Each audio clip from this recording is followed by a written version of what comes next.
আসসালামু আলাইকুম রহমতুল্লাহি ওবরকাতুহু। সম্মানিত দর্শক, অবস্থা দৃষ্টি মনে হচ্ছে বিএনপির উপরে ভারত রীতিমতো ঝাঁপিয়ে পড়েছে। এটি শত্রুতার মনোভাব নিয়ে ঝাঁপিয়ে পড়া নয়, অতিরিক্ত উৎসাহ, অতিরিক্ত আনন্দ এবং কাঙ্ক্ষিত কারোর সঙ্গে বন্ধুত্ব করার যে দীর্ঘ বাসনা মানুষের থাকে, এবং সেই বাসনা নিয়ে মানুষ যখন তার কাঙ্ক্ষিত মানুষকে সামনে পায়, তখন তাকে আলিঙ্গন করার জন্য, তাকে চুম্বন করার জন্য, তাকে গ্রহণ করার জন্য, তাকে বরণ করার জন্য মানুষের মধ্যে যে আদি খেতা দেখা দেয়, ভারতের কাছে ঠিক বর্তমানে বিএনপির যে গ্রহণযোগ্যতা ওইরকমই মনে হচ্ছে। আপনারা জানেন যে বেগম খালেদা জিয়া দীর্ঘদিন কারাগারে অসুস্থ ছিলেন, তার উপর জুলুম হয়েছে, অত্যাচার হয়েছে। বিএনপির পক্ষ থেকে সরকারের উপর, আওয়ামী লীগ সরকারের উপরে নানাভাবে আবেদন নিবেদন, দেশি বিদেশি চাপ দেওয়া হয়েছে যেন বেগম খালেদা জিয়ার একটু সুচিকিৎসার ব্যবস্থা করা হয়। কিন্তু ভারত সেই দিকে ভ্রুক্ষেপ করেনি। এমনকি তারা যদি শেখ হাসিনাকে বলতেন যে বেগম খালেদা জিয়াকে দিল্লিতে পাঠানো হোক, ভারতের কলকাতাতে চিকিৎসা করানো হোক, সেটাও তারা বলতে পারতেন এবং শেখ হাসিনা সেটা রিফিউজ করতে পারতেন না। কিন্তু ভারত এই কাজটি করেনি। তারা একেবারে চোখ বুজে অন্ধের মতো চারিদিকে সব দরজা বন্ধ করে দিয়ে কেবলই মাত্র আওয়ামী লীগের সঙ্গে তারা বন্ধুত্ব রক্ষা করেছে। এটা ভালো। এটা ভালো যে ভারতের এই অভ্যাসটা আমার ভালো লাগে, যে তারা যখন কারো পক্ষ অবলম্বন করে একেবারে অন্ধভাবে তাদের পক্ষ অবলম্বন করে, আর যাদের বিরোধিতা করে তারা খুব ডেডিকেটেডলি সেই বিরোধিতা তারা চালিয়ে যায়। তাদের পররাষ্ট্রনীতি কখনো ফেল করেছে, কিন্তু তারা তাদের বন্ধুকে তারা ছেড়ে যায়নি। নেপালে তাদের সেই প্রাচীন বন্ধুত্ব যাদের সাথে ছিল এখনও আছে, শ্রীলঙ্কাতে একই অবস্থা, তারপর মালদ্বীপে একই অবস্থা, ভুটানে একই অবস্থা। মানে কখনো কখনো সেই সকল দেশের যে রাজনীতির উত্থান পতন এবং ভারত এবং চীনের মধ্যে যে রেষারেষি, সেক্ষেত্রে ভারত যে কাজটি করেছে, যাদেরকে সাপোর্ট করেছে তাদের সঙ্গে তারা সেইভাবে থেকেছে। তো সেই দিক থেকে যদি ভারতের আমরা চরিত্র দেখি, আওয়ামী লীগের সঙ্গে তাদের যে বন্ধনটি, এই বন্ধনটি পার্মানেন্ট। এখন সেই বন্ধন ছেড়ে তারা হঠাৎ করে কেন বিএনপির ব্যাপারে এত উৎসাহ দেখাচ্ছে?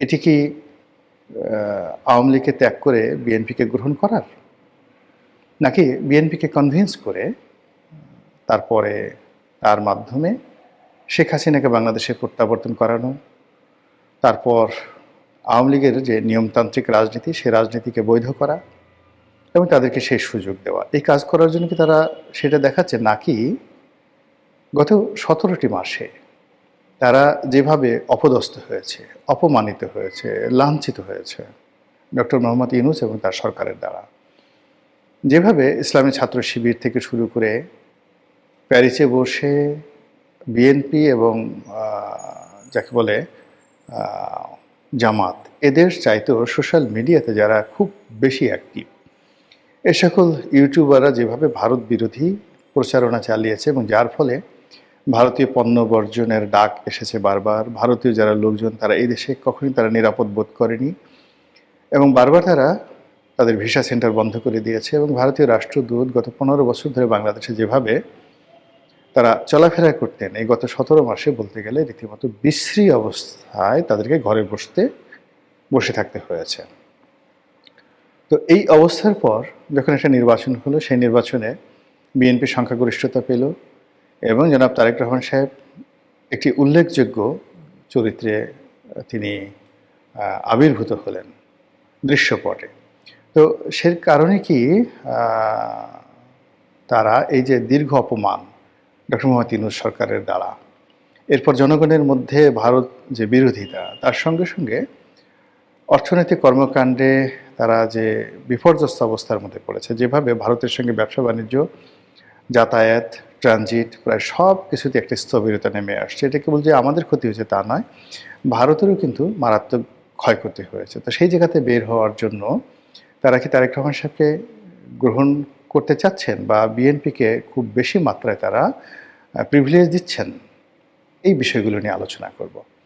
আমার কাছে যেটা মনে হচ্ছে যে ভারত যে কোনো মূল্যে আসলে বিএনপির সঙ্গে একটা সম্পর্ক স্থাপন করতে চায়, যে কোনো মূল্যে। তারা ডক্টর মোহাম্মদ ইউনূসের সাথে যেভাবে চলেছে, এটার যে নেতিবাচক প্রতিক্রিয়া তারা দেখেছে, কাজেই এটা তারা আর কন্টিনিউ করতে চায় না। তো তারা ভারত যেটা চায় যে বিএনপির সঙ্গে তাদের একটা ভালো সম্পর্ক হোক, তারেক রহমান সাহেবের সাথে একটা ভালো সম্পর্ক হোক, এটা তাদের একটা ফার্স্ট প্রেফারেন্স।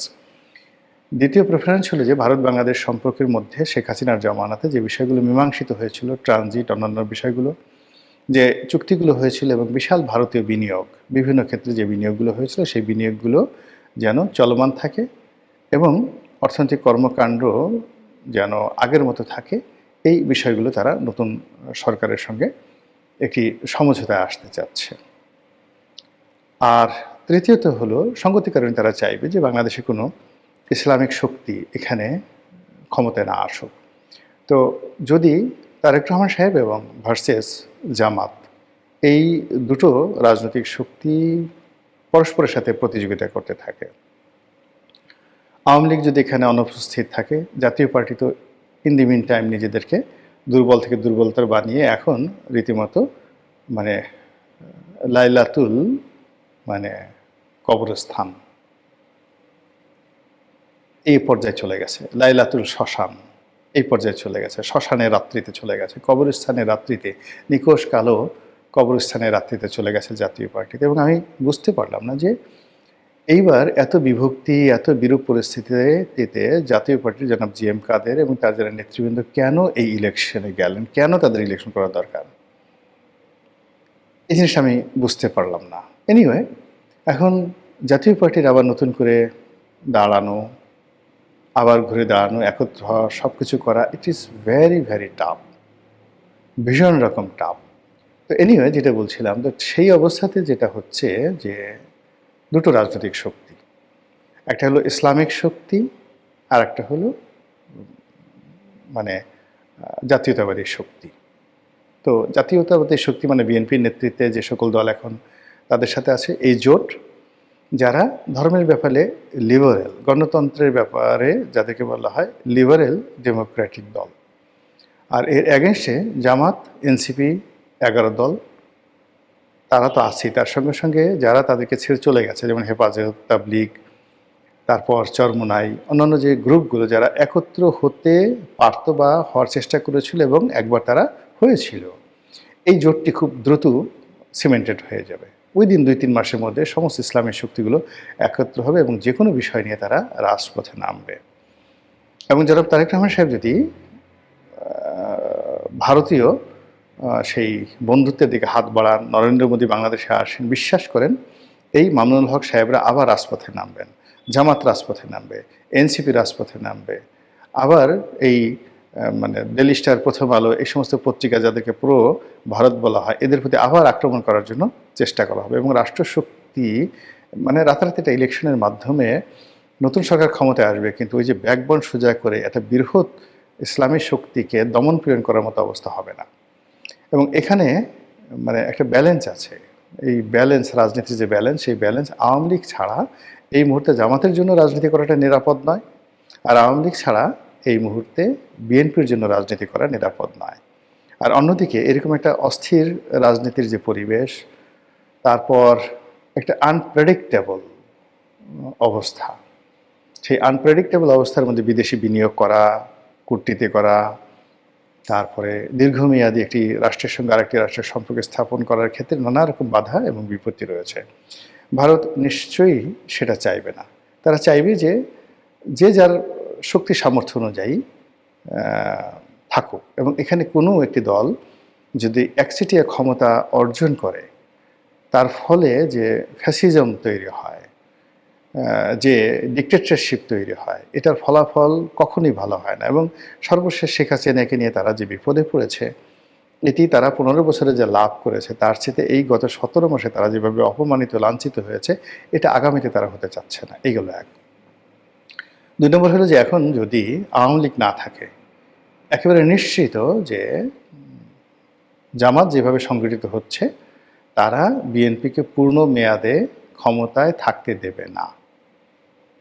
অবশ্যই একটা মধ্যবর্তী নির্বাচনের আগে আসতে হবে, অথবা এমন কিছু ঘটনা ঘটবে যে ঘটনার প্রেক্ষিতে বিএনপিকে ক্ষমতাচ্যুত হতে হবে।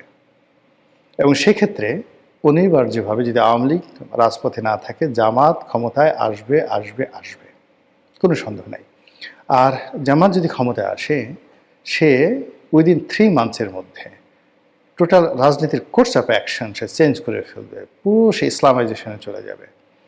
এবং এই বছর যে প্রচারগুলো এসেছে হিজাব নিয়ে, নারী নীতি নিয়ে, অন্যান্য যে বিষয়গুলো নিয়ে জামাত মিনমিন করেছে, বা যে বিষয়গুলো জামাত বলতে চেয়েছে কিন্তু সমালোচনার পরে আবার সেগুলো মিনিমাইজ করার চেষ্টা করেছে, এখন থেকে সেগুলো আর তারা করবে না।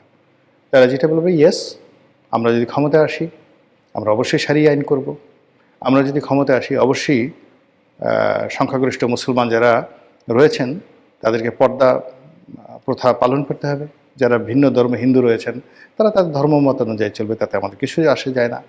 এবং রাস্তাঘাটে ইসলামিক অন্যান্য বড় বড় যে সকল রাষ্ট্র রয়েছে, সৌদি আরব, সেখানে নারীরা যেভাবে চলেন, ভিন্ন মতের নারীরা যেভাবে চলেন, আমাদের বাংলাদেশে সেভাবে চলবে না। এই কথাগুলো তারা একবার দেখবেন যে খুব দ্রুত তারা খোলামেলা এই কথাগুলো বলবে। বলার পরে কি হচ্ছে, এই যে 90% মুসলমান, প্রত্যেকটা পরিবারে কিন্তু যারা মুরব্বী তারা ভীষণ রকম বিরক্ত ছেলে মেয়েদের প্রতি। সারাদিন মোবাইল টিপে, মেয়েরা প্যান্ট পরে ঘুরে বেড়ায়, বয়ফ্রেন্ডদের সাথে যেখানে সেখানে শুয়ে থাকে, হোটেলে রাত কাটায়। এটা আসলে কোনো বাবা মা পছন্দ করে না। এমনকি যে বাবা মা যৌবনে নিজেরাই খারাপ ছিল, কিন্তু তারাও চাইবে না যে তাদের সন্তান সন্ততি এভাবে চলুক। তো সেক্ষেত্রে জামাত যখন এরকম একটা আহ্বান করবে যে আমাদের শতকরা 90% মুসলমানের দেশের ছেলেরা মেয়েরা যেভাবে অবাধ যৌনতা করে চলছে, আমরা এটা করতে দেব না। বাংলাদেশে অবাধ যৌনতা হবে না, বিয়ে থা করতে হবে।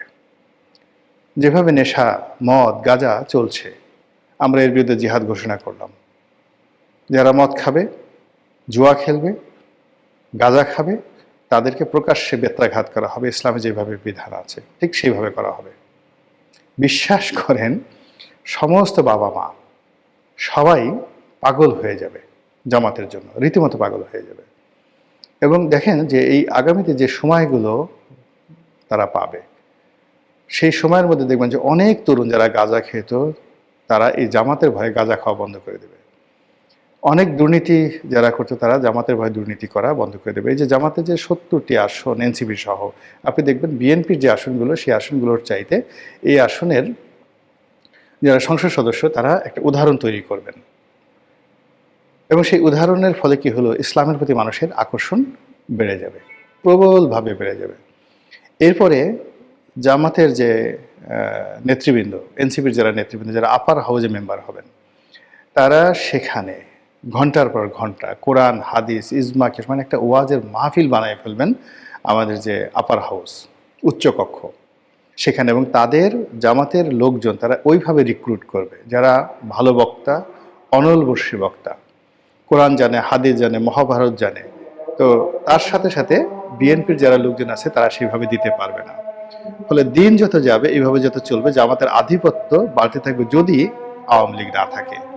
তো এই কাজটি যুগপৎভাবে তারেক রহমান সাহেব এবং নরেন্দ্র মোদী করার চেষ্টা করবে, এবং সেই চেষ্টা আসলে কতটা ফলপ্রসূ হয় সেটি দেখার বিষয়। মহান আল্লাহ আমাদের সবাইকে হেদায়েত দান করুন এবং হেফাজত করুন। আসসালামু আলাইকুম রহমতুল্লাহি ওয়া বারাকাতুহু।